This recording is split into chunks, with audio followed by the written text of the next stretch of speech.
Hi folks, we've all seen videos of people smoking Salvia Divinorum and apparently giving themselves a really hard time, and maybe we've formed the impression that it's perhaps one substance best avoided. But is there another more therapeutic and even pleasant side to Salvia? And if so, what's the most reliable and consistent way of bringing this out so that serious explorers like you and me can make the best use of any healing potential? Now, as I'm speaking, I'm quite new to Salvia, so my opinions and techniques may well have moved on a bit by the time you're watching this, but I thought I'd get a video out while the first few trips are still fresh in my mind and describe how I've found the initial experiences and also the direction I might be taking this topic in the future. The two common options for procuring Salvia are dried leaves and also some stuff known as extract, which is effectively super strength leaf but concentrated times 5, times 10, 20 or whatever.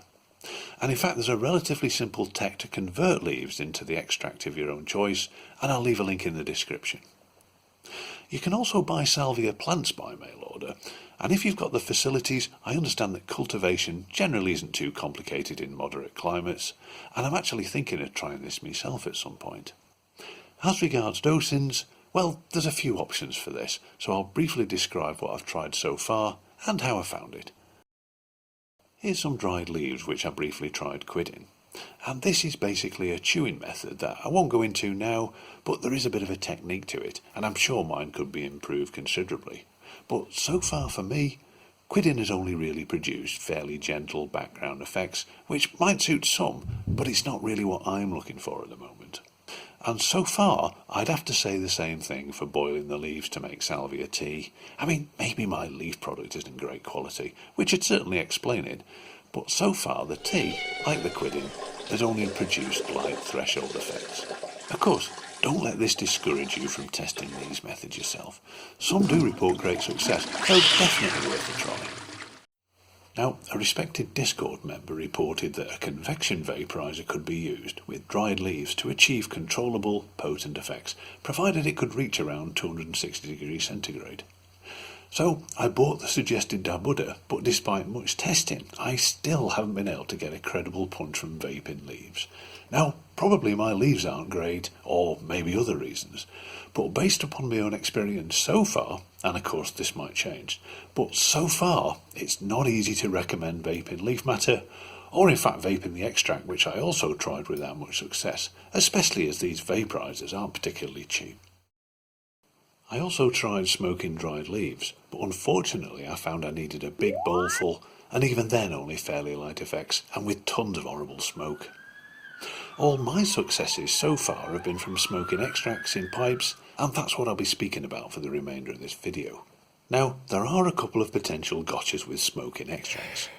Number one for newbies like me is just how easy it is to overdo it and blow your socks clean off. You see, unlike vaping DMT, there really isn't a technique to learn or any fancy kit to procure.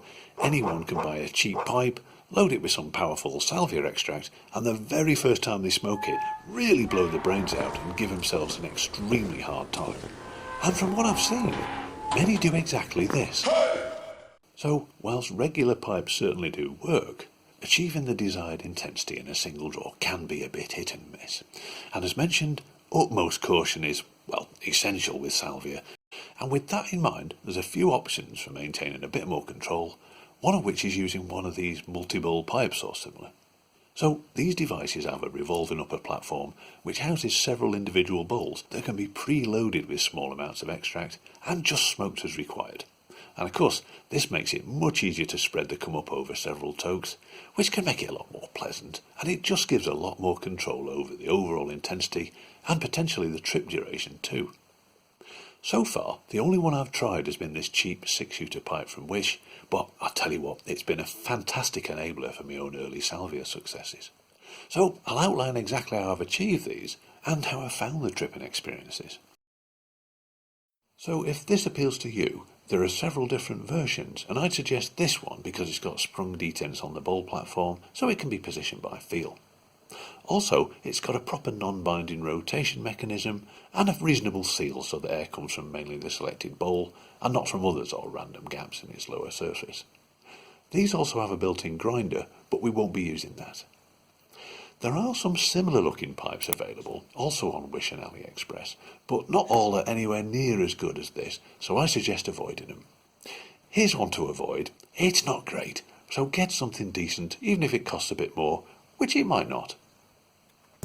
So let's set up our new pipe, and of course we'll dismantle it, give it an inspection, clear out any swarf and other foreign particles, give it a good wash in isopropyl, make sure it's all dry, and then reassemble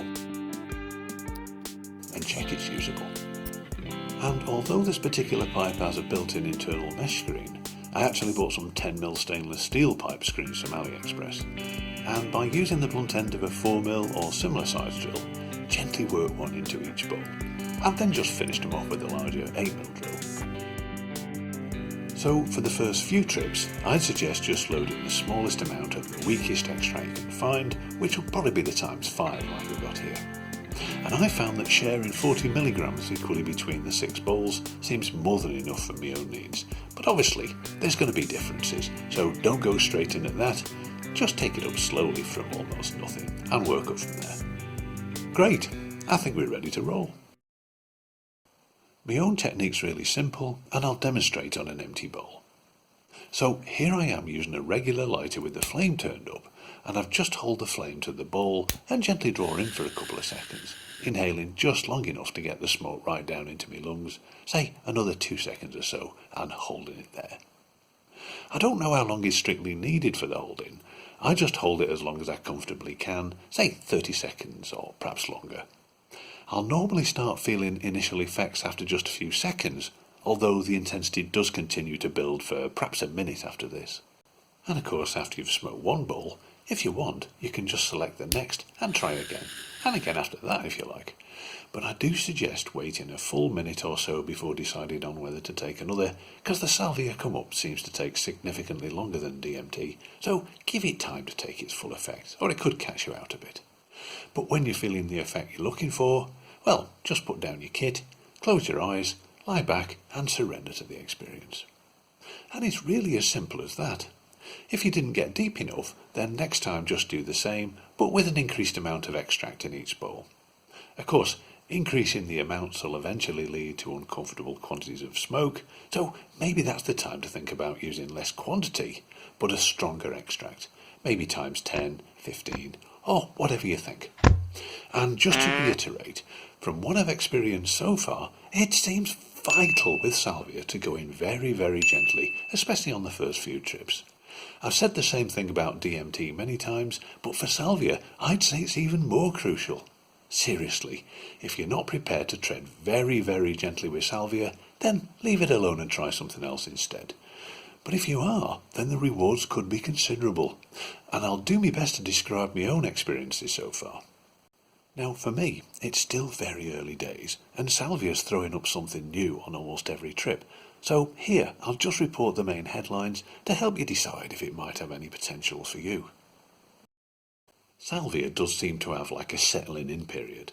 At least my first 8 to 10 gentle trips just weren't very nice. I could feel like an horrible freaky thumping in my head, plus a slow churning like I was in a washing machine or something. I'll tell you what, I'm really glad I started out on light doses, because any more and I might have freaked out. In fact, I actually came close to giving it up because it seemed that Salvia had absolutely nothing to offer. In fact, at the start, it was actually quite unpleasant. What might have improved things was testing out some music during a light trip, which sounded utterly incredible. I mean, really good, up there with the very best I've experienced with DMT.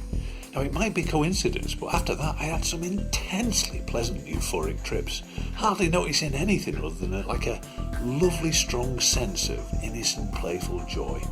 I'll say now, it really felt like Salvia had breathed on a part of my soul that hadn't been touched for years. It was just lovely. In some ways at lower intensities, Salvia can actually feel a bit DMT-like, but the deeper I go, the more different they feel. For one thing, I haven't had any vivid visuals with Salvia. However, the bodily tinglings and other physical sensations have to be experienced to be believed. And overall, I've found these to be extremely pleasant, if not a bit therapeutic. Also, if I open my eyes during a Salvia trip, then unlike DMT, the room kinda looks almost normal, which I find has a nice grounding effect. During some trips, it's as if I'm floating around streets, fields, parks, etc., where I used to hang out when I was a kid. Again, I can't actually see anything visual, but somehow I'm still completely aware of not only every single physical detail, but also this eerie sense of complete familiarity. I mean, it does vary a bit, but sometimes these experiences can feel 100% authentic. So this is just like the previous point, but I'm floating around places and sometimes even inside buildings with that same sense of complete familiarity, except this time I've got no memory of them or even the slightest clue if these places really exist or why I'm sensing them. I've never once encountered entities with DMT, but Salvia changed this in spectacular style quite recently. Basically, the come up took me to an earth-like unknown dusty road with rough stone walls on both sides. Again, nothing visual, but I could still describe every single detail and it felt totally authentic. Anyway, as you can imagine, I was in a mad panic wondering how the hell I was going to get back. And what really freaked me out were the passers-by there, who were human-like, quite friendly, simple folks, but they were highly amused, actually chuckling away amongst themselves at my predicament. And I could sense all sorts of jokes being passed around, mainly at my expense, but having said that, all very good-natured. Anyway, this trip was a big milestone for me, and I have to be honest, it did actually rattle me a bit. Well, a tiny bit. Well, okay, it rattled the bloody shit out of me, and even now I'm still not sure what to make of it. Oh, it's worth mentioning, a few times during trips, mainly on the come down, I've found something riotously funny, although I haven't a clue what. But the result's the same, which is wild, uncontrollable, screaming laughter. And I mean really howling stuff, and even if I was paid £1 million, there's no way I could stop. So the lesson for me is not to trip with a full stomach, or perhaps at night when things are quiet in the house. So yeah, Salvia for me continues to be utterly mind-blowing shit, and I could talk all day long about the trips, but alas, we don't have time for that right now. We do, however, have a growing band of fans over on the Discord, and if what you've heard appeals to you, then come over and join us, and I'll look forward to chatting with you over there. And until then, hope you found the video of interest, maximum respect, and I'll catch you again very soon. Bye bye.